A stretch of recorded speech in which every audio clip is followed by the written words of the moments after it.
Hello everyone, welcome to study with Chitralekha. आज है 10 जनवरी और हम लोग कर रहे हैं डेली करंट अफेयर्स की क्लास को। तो देखते हैं हम लोग आज का पहला क्वेश्चन। हाल ही में किस राज्य सरकार ने एससी और एसटी छात्रों के लिए योग्य श्री योजना शुरू की है? तो योग्य श्री योजना जिस राज्य ने शुरू की है एससी और एसटी के छात्रों के लिए, ये राज्य का नाम है Paschim Bengal. Option number A correct option हो जाएगा। यहाँ की जो मुख्यमंत्री हैं ममता बनर्जी, उन्होंने इस योजना को शुरू करने की घोषणा की है। इसके तहत क्या होगा, जो कंपटीशन की तैयारी करने वाले बच्चे हैं, छात्र छात्राएं हैं, उनको मुफ्त कोचिंग की सुविधा दी जाएगी। ठीक है, तो योग्य श्री योजना कहाँ पर शुरू की गई है? पश्चिम बंगाल में शुरू की गई है, नाम याद रखेंगे। अच्छा, इसी प्रकार की कुछ योजनाएं और भी राज्यों में शुरू की गई हैं, तो हम एक बार उनको भी देख लेते हैं। तो उत्तर प्रदेश में एक योजना शुरू की गई थी जिसका कि नाम है मुख्यमंत्री अभ्युदय योजना। इसमें भी जो कंपटीशन क्लासेस की तैयारी करते हैं बच्चे, कंपटीशन की तैयारी कर रहे हैं, उनको मुफ्त कोचिंग की सुविधा दी जा रही थी। और राजस्थान में एक योजना शुरू हुई इसी प्रकार की, जिसे कहा गया मुख्यमंत्री अनुप्रीति योजना। ठीक है, अनुप्रीति योजना याद रखेंगे नाम को। और दिल्ली में इसी प्रकार की एक योजना शुरू की गई थी जिसका कि नाम है जय भीम मुख्यमंत्री प्रतिभा विकास योजना। ठीक है, क्या नाम है? जय भीम मुख्यमंत्री प्रतिभा विकास योजना। तो इस प्रकार से ये 3 योजनाएं और अन्य राज्यों में भी लागू की गई। अब हम यहाँ पे देखेंगे पश्चिम बंगाल के कुछ स्टैटिक फीचर्स और यहाँ के कुछ करंट अफेयर्स जो अभी चर्चा में रहे थे। तो पहले हम देखते हैं यहाँ के बंगाल के स्टैटिक फीचर्स। पश्चिम बंगाल की राजधानी क्या है? कोलकाता हो जाती है राजधानी। और कोलकाता कौन सी नदी के किनारे है? हुगली नदी के किनारे है। ठीक है, याद रखेंगे, हुगली नदी के किनारे। और कोलकाता का जो बंदरगाह है, कोलकाता बंदरगाह, इसका नाम बदलकर क्या कर दिया गया था? डॉक्टर श्यामा प्रसाद मुखर्जी के नाम पर कोलकाता बंदरगाह का नाम बदलकर रख दिया गया था। यहाँ की मुख्यमंत्री कौन है? मुख्यमंत्री हो जाएंगी ममता बनर्जी, और ये तृणमूल पार्टी जो है उससे बिलोंग करती हैं। और तृणमूल पार्टी अब नेशनल पार्टी नहीं रही है, तो इसको याद रखेंगे, अब ये राज्य स्तर की पार्टी हो गई है। ठीक है, अच्छा, यहाँ के राज्यपाल कौन हो जाएंगे? तो राज्यपाल हो जाएंगे आनंद बोस। अगर आप लोगों को याद हो कि जो अभी हमारे उपराष्ट्रपति हैं जगदीप धनखड़ जी, पहले ये बंगाल के ही राज्यपाल हुआ करते थे। ठीक है, तो याद रखेंगे इसको। अच्छा, अब बढ़ते हैं आगे। अब अगर हम पूछे यहाँ पर आप लोगों के सामने क्वेश्चन बनता है अगर कि सुंदरवन नेशनल बाग कहाँ पर पड़ेगा, तो ये आपका हो जाएगा पश्चिम बंगाल में। बुक्सा, गोरुमारा और सिंगालीला, ये सारे ही नेशनल पार्क्स कहाँ पर पड़ेंगे? ये पड़ेंगे पश्चिम बंगाल में। और पश्चिम बंगाल का जो शांति निकेतन है, इसे विश्व धरोहर सूची में यूनेस्को ने शामिल किया था। तो कौन से नंबर का बना था ये?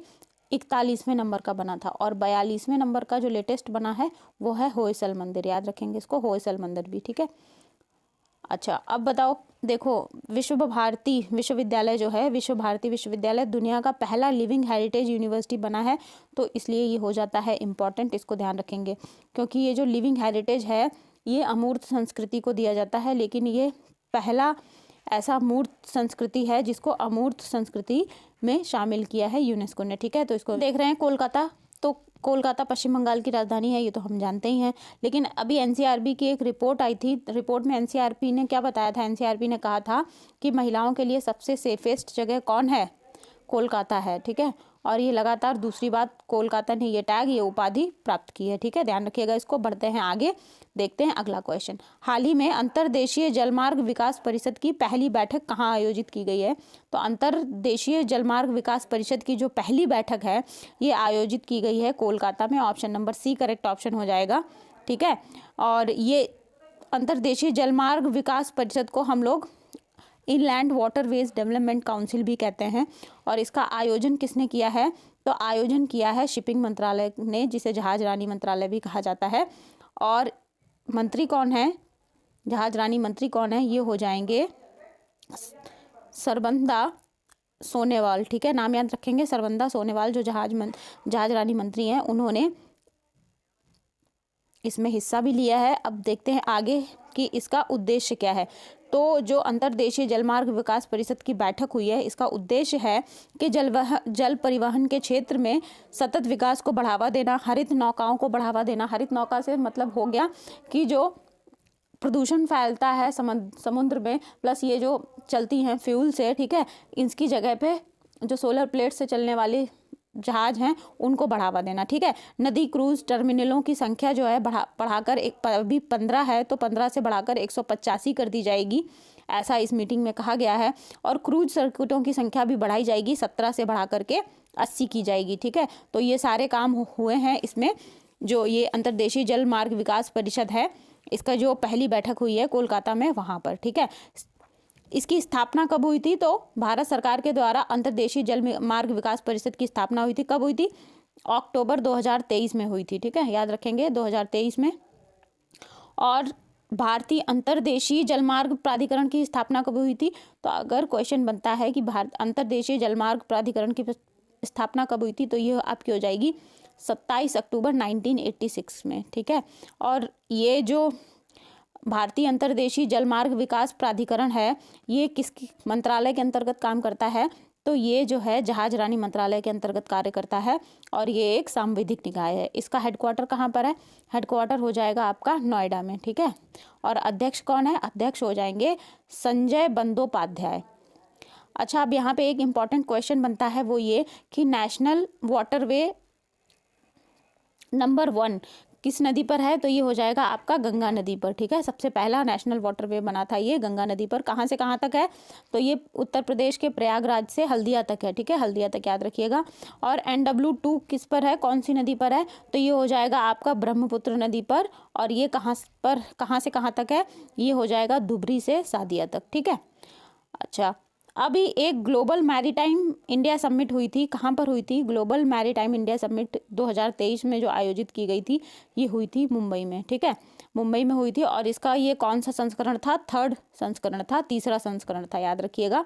जलदूत ऐप, एक आप लोगों को नाम याद होगा, अगर अभी याद नहीं है तो अब मैं याद करवा देती हूँ। जलदूत ऐप लॉन्च किया था, किसने लॉन्च किया था? ग्रामीण विकास मंत्रालय ने लॉन्च किया था। किस लिए? कि जो जलदूत ऐप है वो गाँव में कुओं के अंदर, जमीन के अंदर जो है वाटर लेवल का पता लगाएगा, ठीक है। अच्छा, हर घर जल प्रमाणित जिला कौन सा बना था? तो हर घर जल प्रमाणित पहला जिला बना था बुरहानपुर MP का, ठीक है। और हर घर जल प्रमाणित राज्य कौन सा बना था पहला भारत का? तो पहला राज्य बना था गोवा। तो ये तो सारी हो गई इस क्वेश्चन से जुड़े हुए फैक्ट्स, करंट अफेयर। अब देखेंगे अगला क्वेश्चन। हाल ही में प्रवासी भारतीय दिवस कब मनाया जाएगा? तो देखिए, प्रवासी भारतीय दिवस जो है हर साल मनाया जाता है 9 जनवरी को। Option number D correct option हो जाएगा। और ये क्यों मनाया जाता है? क्योंकि 9 जनवरी 1915 को महात्मा गांधी जी साउथ अफ्रीका से वापस भारत लौटे थे, इसीलिए हर साल 9 जनवरी को प्रवासी भारतीय दिवस मनाया जाता है। इसे NRI डे भी कहते हैं, ठीक है। पहला प्रवासी भारतीय दिवस कब मनाया गया था? तो ये 2003 में मनाया गया था। और 2003 से 15 तक ये रीति फॉलो की जा रही थी, ये वाला ट्रेडिशन था कि हर साल क्या होता था, प्रवासी भारतीय सम्मेलन का आयोजन किया जाता था। कब? वर्ष 2015 तक हर साल किया जाता था। लेकिन 2015 से क्या हुआ है, इसमें बदलाव कर दिया गया है। अब हर दूसरे साल किया जाता है प्रवासी भारतीय सम्मेलन का आयोजन। 2023 में जो 17वां प्रवासी भारतीय सम्मेलन का आयोजन हुआ था, ये कहाँ पर हुआ था? तो ये मध्य प्रदेश में हुआ था, मध्य प्रदेश के इंदौर में। और 18वां कब आयोजित होगा? तो 18वां आयोजित होगा 2025 में, 2025 में आयोजित होगा, ठीक है। तो याद रखेंगे इसको, 2025 में 18वां आयोजित किया जाएगा। अब बढ़ते हैं आगे, देखते हैं अगला क्वेश्चन। हाल ही में फ्रांस के सबसे युवा और पहले समलैंगिक प्रधानमंत्री कौन बने हैं? तो देखिए, फ्रांस के सबसे युवा और समलैंगिक प्रधानमंत्री जो हैं गैब्रियल ईटल बने हैं। Option number D correct option हो जाएगा। और गैब्रियल जो हैं, इससे पहले इनकी जगह पर कौन थी, प्रधानमंत्री कौन थी जिन गैब्रियल ने किसकी जगह ली है? तो इन्होंने एलिजाबेथ वॉन की जगह ली है, ठीक है, याद रखेंगे, एलिजाबेथ वॉन की जगह ली है इन्होंने। और उन्होंने इस्तीफा दे दिया, तब गैब्रियल को प्रधानमंत्री नियुक्त किया गया है, ठीक है। अच्छा, अभी बात हो रही है यहाँ पर फ्रांस की, तो फ्रांस की क्या राजधानी हो जाएगी? फ्रांस की राजधानी हो जाएगी पेरिस। और पेरिस में 2024 के समर ओलंपिक का आयोजन होना है, ठीक है, याद रखेंगे। और यहाँ की मुद्रा क्या हो जाएगी? मुद्रा यहाँ की हो जाती है यूरो। और यहाँ के राष्ट्रपति फ्रांस के कौन हो जाएंगे? फ्रांस के जो राष्ट्रपति हैं वो हो जाएंगे आपके इमैनुअल मैक्रोन, ठीक है। और इमैनुअल मैक्रोन का नाम आपको याद रखना ज़रूरी है। क्यों ज़रूरी है? क्योंकि 26 जनवरी को जो हमारी गणतंत्र दिवस की परेड है वहाँ पर चीफ गेस्ट के रूप में शामिल होने वाले हैं कौन? फ्रांस के राष्ट्रपति इमैनुअल मैक्रोन। ठीक है, नाम याद रखेंगे, इमैनुअल मैक्रोन। अच्छा, फ्रांस ने अभी एक हैंडबॉल चैंपियनशिप जीती थी। कौन से नंबर की थी ये? तो 26वें नंबर की चैंपियनशिप थी। वर्ल्ड वुमेन हैंडबॉल चैंपियनशिप किसने जीती थी? फ्रांस ने जीती थी। ठीक है, और अभी हमने फ्रांस के साथ 2023 में एक अभ्यास किया था। क्या नाम था इसका? फ्रिंजेक्स था नाम। फ्रिंजेक्स अभ्यास किया था किसके साथ? फ्रांस के साथ किया था। और ये कहाँ पर आयोजित किया गया था? ये केरल के तिरुवनंतपुरम में आयोजित किया गया था। ठीक। अच्छा, प्रधानमंत्री मोदी जी को, नरेंद्र मोदी जी को क्या मिला था? फ्रांस का सर्वोच्च सम्मान जिसका कि नाम है ग्रैंड क्रॉस ऑफ लीजन। ठीक है, ग्रैंड क्रॉस ऑफ लीजन जो फ्रांस का सर्वोच्च नागरिक सम्मान है, ये किसको दिया गया था? प्रधानमंत्री मोदी जी को दिया गया था। ठीक है, चलिए बढ़ेंगे आगे। अब देखेंगे अगला क्वेश्चन। हाल ही में 2024 का पहला चक्रवात जिसका कि नाम है एल्बरो ने कहाँ पर तबाही मचा रखी है? तो जो एल्बरो चक्रवात है, ठीक है, ये उष्णकटिबंधीय चक्रवात है जो 2024 का पहला चक्रवात है ये, और ये अभी मेडागास्कर में तबाही मचा रहा है, वहाँ पर है ये। तो अरेबियन सी में जो है हम कह सकते हैं कि ये चक्रवात एल्बरो जो है उठा हुआ है। अब यहाँ पे हम देखते हैं मेडागास्कर के कुछ फीचर्स, स्टैटिक फीचर्स। उससे पहले हम देखते हैं फ्रेडी चक्रवात। एक फ्रेडी चक्रवात भी आया था। फ्रेडी चक्रवात कब आया था? फ्रेडी चक्रवात आया था 2023 में। इसने भी मेडागास्कर को प्रभावित किया था। ठीक है, ध्यान रखिएगा। अच्छा, मेडागास्कर की राजधानी क्या हो जाएगी? मेडागास्कर की राजधानी हो जाएगी एंटानानारियो। ठीक है, याद रखेंगे एंटानानारियो।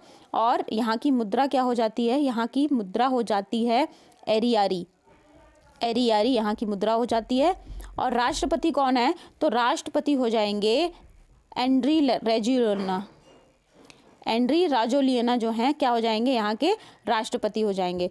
और मेडागास्कर, अगर आपसे पूछा जाए कि दुनिया का कौन से नंबर का द्वीप है, तो दुनिया का चौथा सबसे बड़ा द्वीप है। ठीक है, चौथा सबसे बड़ा द्वीप है। अगर पूछा जाए द्वीपी कौन सा द्वीपी देश है कौन से नंबर का, तो ये दूसरे नंबर का सबसे बड़ा द्वीपी देश हो जाएगा। ठीक, चलिए अब बढ़ेंगे आगे और देखेंगे अगला क्वेश्चन। हाल ही में किस राज्य की कच्ची खरे को जीआई टैग दिया गया है? तो कच्ची खरे की एक टाइप की खजूर होती है जो कि कच्छ क्षेत्र में उगाई जाती है, गुजरात के कच्छ क्षेत्र में। तो option number C correct option हो जाएगा। और इसको जीआई टैग दिया गया है। ठीक है, कच्ची खरेक ये खजूर का एक प्रकार है। स्थानीय रूप से इसको कच्ची खरेक कहा जाता है। अच्छा, एक और इम्पॉर्टेंट जीआई टैग है जो अभी हाल ही में मिला है जिसका कि नाम है रामवन अनारदाना। ठीक है, रामवन अनारदाना ये एक प्रकार का चूर्ण है और ये इसके लिए किस राज्य को मिला है जीआई टैग? तो जम्मू कश्मीर को मिला है। ठीक है, और स्थानीय रूप से इसका नाम है धुनी। स्थानीय रूप से जम्मू कश्मीर में इसको क्या कहा जाता है? धुनी कहा जाता है। याद रखिएगा। अगर जीआई टैग की बात करें तो जीआई टैग क्या है? ज्योग्राफिकल इंडिकेशन होता है। अधिनियम कब आया? 1999 में आया। लागू कब हुआ? 2003 में लागू हुआ। और सबसे पहला जीआई टैग 2004 में दिया गया। किसको? दार्जिलिंग टी को, पश्चिम बंगाल की जो है। ठीक है, याद रखेंगे इसको। बढ़ेंगे आगे, अगला क्वेश्चन देखते हैं। हाल ही में एकल संगीत कार्यक्रम के दौरान 140 भाषाओं में गायन का विश्व रिकॉर्ड किसने बनाया है? तो एकल संगीत कार्यक्रम के दौरान 140 भाषाओं में एक ही प्रोग्राम में गाना गाकर जिन्होंने गिनीज वर्ल्ड रिकॉर्ड बनाया है उनका नाम है Suchita Satish. Option number B correct option हो जाएगा।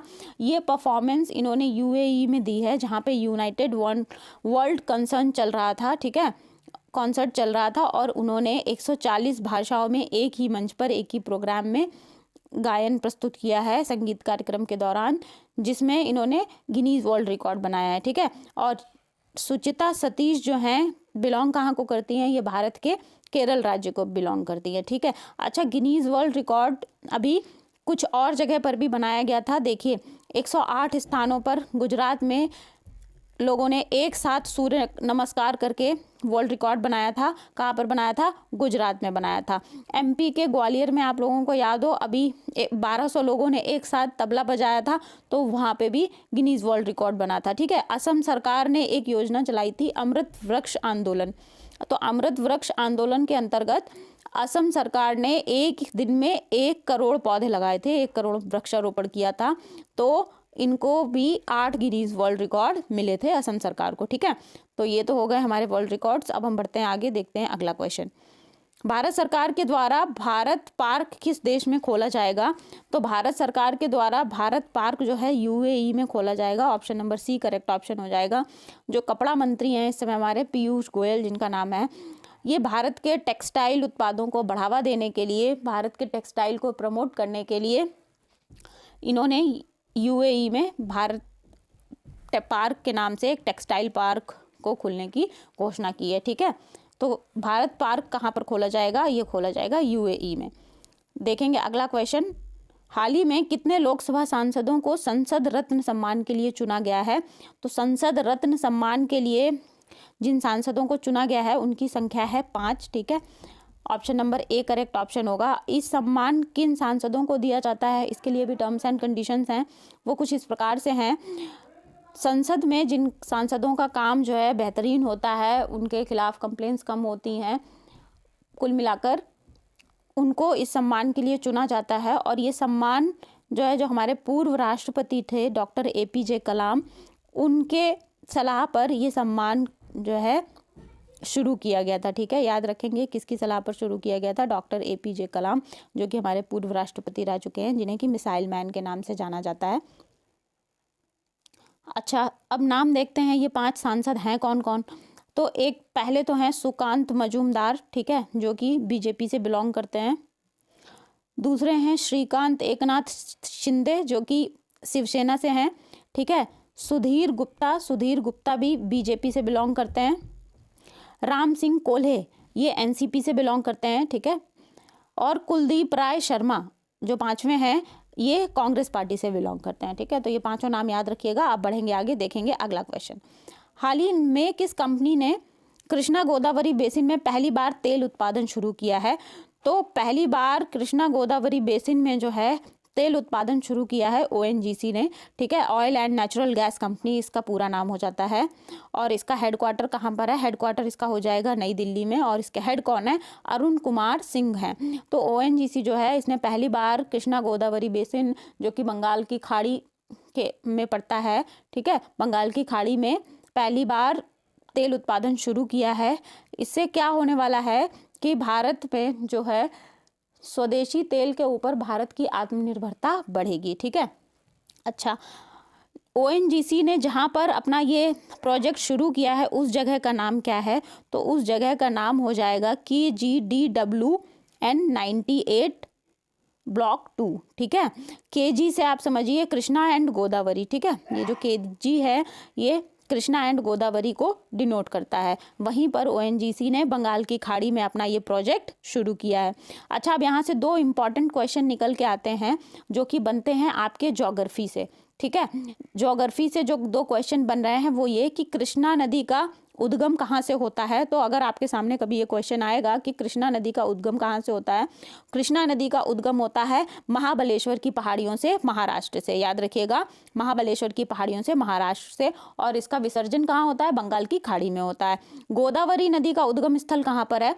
तो गोदावरी नदी का उद्गम स्थल हो जाएगा आपका त्र्यंबक पहाड़ी के पास से, नासिक जिले में, महाराष्ट्र से त्र्यंबक पहाड़ी से होता है गोदावरी नदी का उद्गम। और जो जल का विसर्जन ये कहाँ पर करती है? ये अपने जल का विसर्जन बंगाल की खाड़ी में करती है। ठीक है, तो इस प्रकार से ये हो गए आपके कृष्णा और गोदावरी नदी के उद्गम और विसर्जन स्थल।